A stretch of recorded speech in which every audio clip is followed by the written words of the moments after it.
Subscribe to our YouTube channel and press the bell icon to get the latest updates. Coming just out of the long Diwali weekend, we are actually quite spoiled for choices today. There is the new government in Bihar, the new old government in Bihar because Nitish is there. It's also a good time to review what's happening with the Congress party after the Bihar defeat.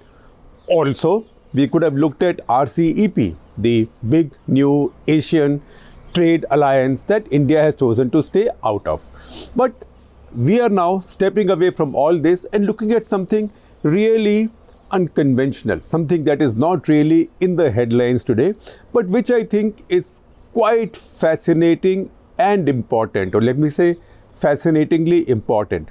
It's a new argument that is now raging between French President Emmanuel Macron, or I'd say between the French idea of secularism or laicity as they call it. It's a little bit different from the idea of secularism as we see it, but I'll come to that. So between Macron and the French idea of laicity and the French definition of liberalism versus Western liberalism overall, not just European liberalism, but Western liberalism, so it includes America as well.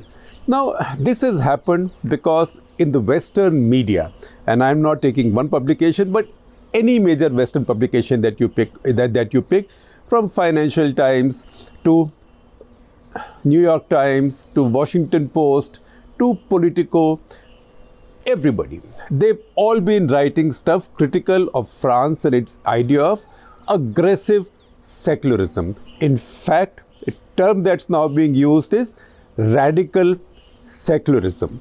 And somehow that is now being used to make the point that the French drive their idea of secularism too far, to the extent that it offends not just their own Muslim minority, but Muslims all over. And this is being counterproductive. So what's happened is, let me just give you a summary first of all. What's happened is, there was an article in Financial Times. It was written by Marine Khan, whose Financial Times is Brussels correspondent. Brussels, as you know, is the capital of EU. So she wrote an article. Then there was an article in Politico. That was written by a French scholar, in fact, a scholar based in Paris. So Politico also carried an article on somewhat similar lines by Farhad Khosrow Khawar, who's director of studies at an institute called EHHS, which is a social sciences institute. It's too French for me to pronounce it fully, but you will see it on my screen. So his article was headlined France's Dangerous Religion of Secularism, and Marine Khan's article was Macron's war on Islamic separatism only divides France further. Now what's happened is, there are many articles being written all over, but the French government and the French president protested so strongly that both these articles were taken down. Taken down means deleted. So Financial Times, probably for the first time in its illustrious and long and famous history, deleted an article. It was an article also from one of its own staffers. And Politico, on the other hand, also said that this was the first time they were taking down an opinion article. So both of them did that, and that became another big controversy. That what is the story? Is the story that Western left or Western liberalism is now at odds with French liberalism or French centrism? Or could it be that the French under Macron are being ultra sensitive or too thin-skinned? So this has gone on, and if you see the American media, quite a bit has gone on there as well. There have been stories in the New York Times. There was a headline which even I thought was quite offensive. This was a headline in the New York Times after Samuel Paty's killing that said, French police shoot and kill man after fatal knife attack. So there was no suggestion that this was a terrorist attack. It almost looked like that this fellow was just using a knife and doing something, and the French police overreacted in shooting him dead. That led to an immediate wave of anger from the French side, and the Times in the course of time changed that headline, but the screenshots of the headline remain. So the New York Times there, Politico, and the Financial Times. So I'm listing other publications. So the Washington Post also carried an article by its Paris correspondent James Macaulay, which among other things insinuated that Macron's government, instead of fighting systemic racism, was trying to reform Islam. Obviously, then this was not going to happen. The New York Times had another piece that suggested that actually the Australian Chancellor had been more conciliatory in his response to this kind of attacks driven by Islamic or Islamist motivation. Remember, that's very important. And I will tell you why I said that Islamic and Islamist, because that is a nub of one of the problems. Associated Press also deleted a tweet and they said they were doing it because of their poor choice of words. And this tweet essentially said, I'm quoting exact words, why France invites anger in the Islamic world. So AP said they were taking it down because it was poor choice of words. And Le Monde, in fact, the French paper, attacked the New York Times and some of the others by saying it's as if they were blaming the French, they were blaming the victims instead of the terrorists. So all this built up. In the middle of all this, obviously Macron was angry. He wrote to Financial Times. Financial Times took down that article and published Macron's letter after that. And I will give you some select quotes from both in the course of time. But the important thing is the French president himself reacted. And he said in his letter to Financial Times that how can a paper like the Financial Times, which I respect so much, misquote the leader of a G7 country. Now, what is the misquote that he was talking about? The headline of the article used the expression Islamic separatism. Macron's war on Islamic separatism only divides France further. And the article goes on to quote from one of his speeches where he said, where he accused Islamic separatism of being a problem. Now, separatism in the French context is different from how we see it in India. In India, we think of separatism in the sense of trying to make another country. In France or in Europe, it will be seen more like wanting to live their own lifestyle, their own distinctive lifestyle, and follow their own laws, etc., etc. At least that's what Macron says. I'll quote from his letter. So he said, I never said Islamic separatism. I said Islamist separatism. And there is a difference. And frankly, there is a difference because Islamic, every Muslim follows the Islamic way of life. Islamist has a political tone to it. Now, I wrote a National Interest a couple of weeks back, and that was headlined 5 problems or 5 issues with global Islam. Now, I got a reply from a very well-informed and a very modern and a very secular Muslim friend of mine who wrote to me saying that, look, you shouldn't have said global Islam. Global Islam is doing fine because the number of Muslims is going up all over. But maybe what you mean is political Islam. So maybe I should have said global political Islam, but headlines, as you know, have a space problem. So in letter communication, I have said global political Islam because Islamist again has a political tone to it. Islamic doesn't. So he says that my words were twisted by FT to mean as if I was attacking all of Islam, which I wasn't.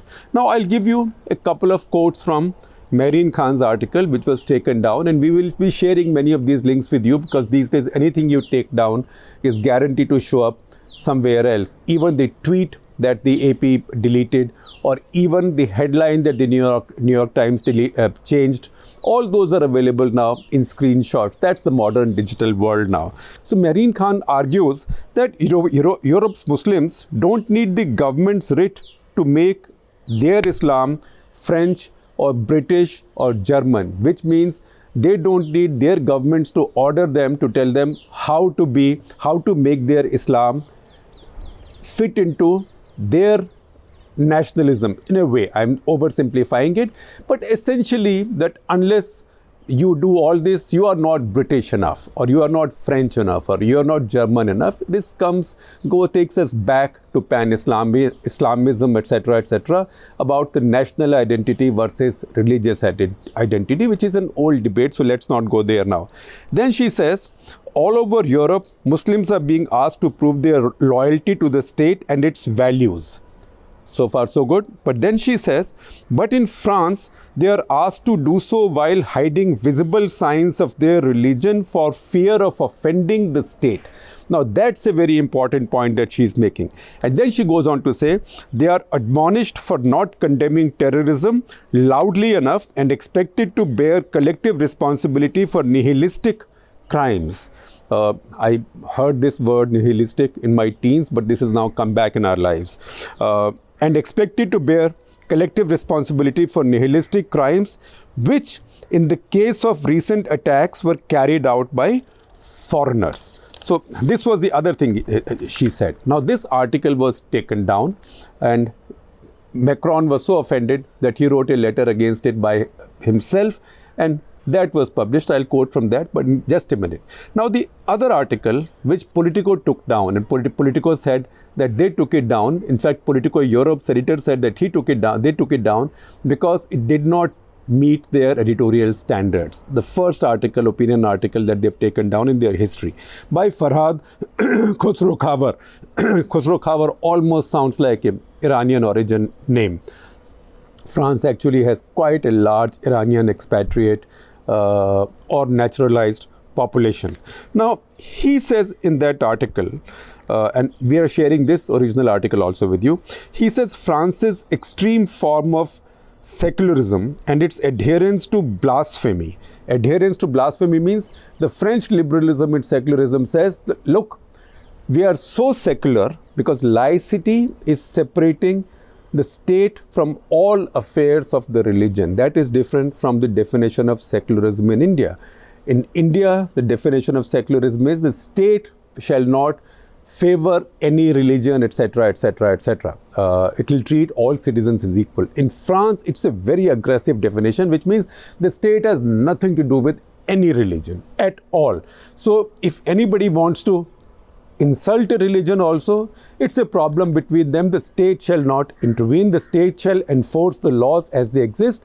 So blasphemy is not a crime. In fact, blasphemy then becomes, or this is the implication of this article, that you made blasphemy, the freedom to blaspheme, a kind of touchstone for your liberalism and your secularism. So he goes on to say France's extreme form of secularism and its adherence to blasphemy, which fueled radicalism with a marginalized minority. So again, he's blaming the French concept of liberalism and secularism for getting their minority Muslims angry.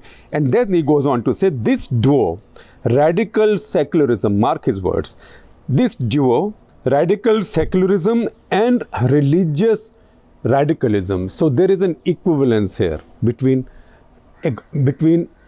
aggressive secularism and aggressive religion, or radical secularism and religious radicalism. So this duo of radical secularism and religious radicalism has since engaged in a murderous dance, he writes. And then he says, one of the defining characteristics of this new secularism is the promotion of religious blasphemy, which means you have the freedom to blaspheme. And in particular, its extreme expression in the form of caricatures like those of Prophet Muhammad. He says that French intellectuals should have thought more carefully about their words when they chose to support the idea of these cartoons and then the reuse of these cartoons as a kind of assertion of French commitment to secularism and liberalism. Then he goes on to say the immoderate use of cartoons in the name of right to blaspheme ultimately undermines public debate. It stigmatizes and humiliates even the most moderate Muslims, many of whom do not understand the obsessive focus of the French laity on Islam, the veil, daily prayers or Islamic teachings. And then he says that this has resulted in a nefarious cycle of provocation and counter-provocation and a society's descent into hell. And then his words, very important words, with the radicalization of French secularism. So this is secularism is being accused of getting radicalized. Now, I might have a different opinion on that, but right now I'm not bringing my opinion into it. But from my tone, you can figure out that this is something problematic for me. With the radicalization of French secularism, the number of jihadi attacks in the country have multiplied. Now, once again, this is something that Macron and his people say as justifying the terror attack and victim blaming and victim shaming. That because you guys are so secular and because you have this definition of secularism, that some people come and attack you in the name of their faith. So be like maybe other countries in Europe. Now, Macron's letter to FT is very important also, and I will quote some passages from it. And I am sharing all these full documents with you because this is really a very important development of global significance. And he says, first of all, you've distorted my statement. I never said Islamic State, Islamic separatism. I meant Islamist separatism. Then he says, Islamist separatism is a reality. And then he explains what it is. And he says, since 2015, it has become clear, and I said this even before I became president, that there are breeding grounds for terrorists in France, in certain districts and on the internet. Groups linked to radical Islam are teaching hatred of the Republic and to our children. Our children, he means children of the French Muslim citizens. Our children, calling on them to disregard the laws, which means disregard the laws of France. That is what I called separatism in one of our speeches. I told you the French idea of separatism, European idea of separatism is different from India's. Not another country, but not following the laws of the land where you are. You're wanting to have your own system and your own laws and your own lifestyle. And then he goes on to say in the same letter that young girls as young as 3 or 4 are now being forced to go around in full veils and separated from boys. That is not the French way of life. And he says, I will not allow anybody to claim that France or its government is festering racism against anybody. And he goes on to say, in France, we get attacked for what we do. And then he explains what they do. He says, we are as secular, the state is as secular for Muslims as for Christians, Jews, Buddhists, and all believers.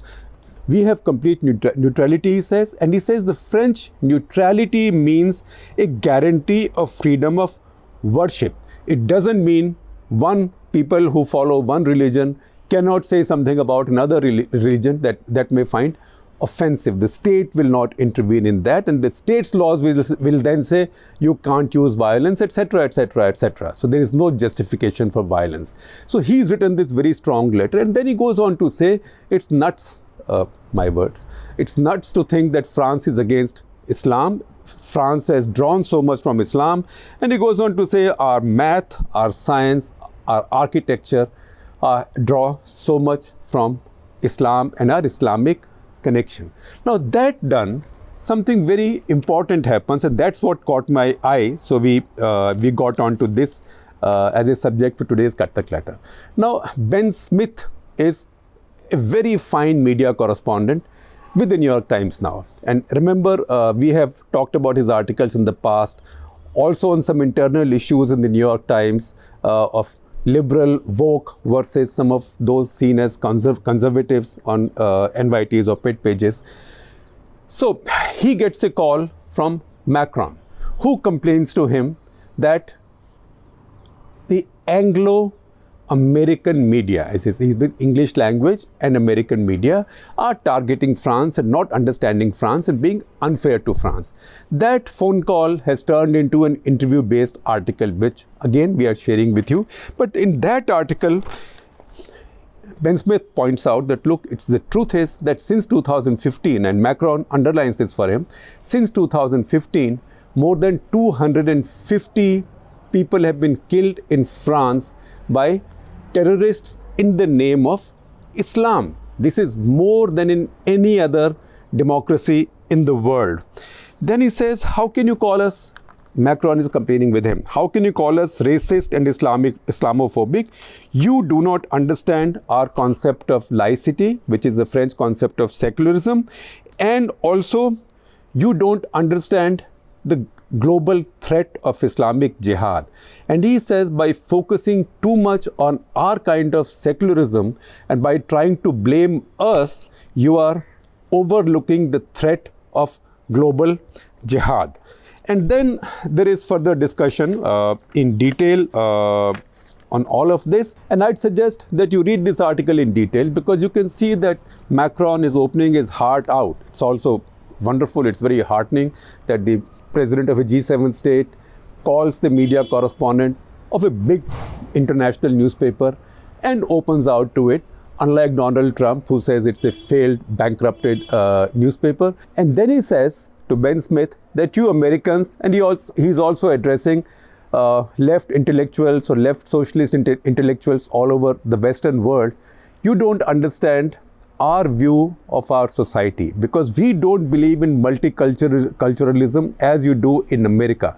In American multiculturalism, every community keeps its own identity to quite an extent. He says we believe in a system that is universalist. So your identity is in your home.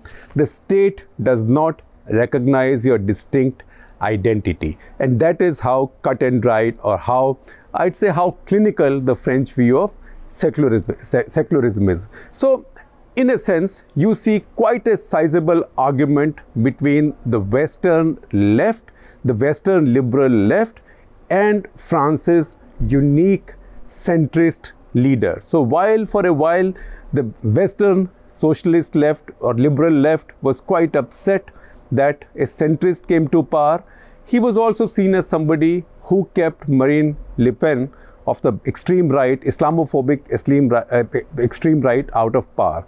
Now allegations are being thrown on Macron that he's attacking the Muslims so that he can score a point over Marine Le Pen in elections that will happen in 2022. But at a larger level, I believe this is also, it's also impatience of the Western socialist left with the rise of the centrists, because in France, Macron rose, and now in America, Biden's come in. If it was Bernie Sanders or Elizabeth Warren, they would have seen it as a victory of the Western left. But Biden is as center as can be. In fact, there was a time that Clinton got elected, and somebody said, look, can we have a Blair Democrat in America? One of my American friends. So a Blair Democrat means a Democratic leader who is to Democratic Party what Tony Blair is to Labour Party, or was to Labour Party, which means a man of the center, not of the extreme left. In fact, not of the left at all. So that is what happened in France. That is what's happened now in America with the rise of Biden. And I can see some of this left, socialist, liberal angst rising because of that as well.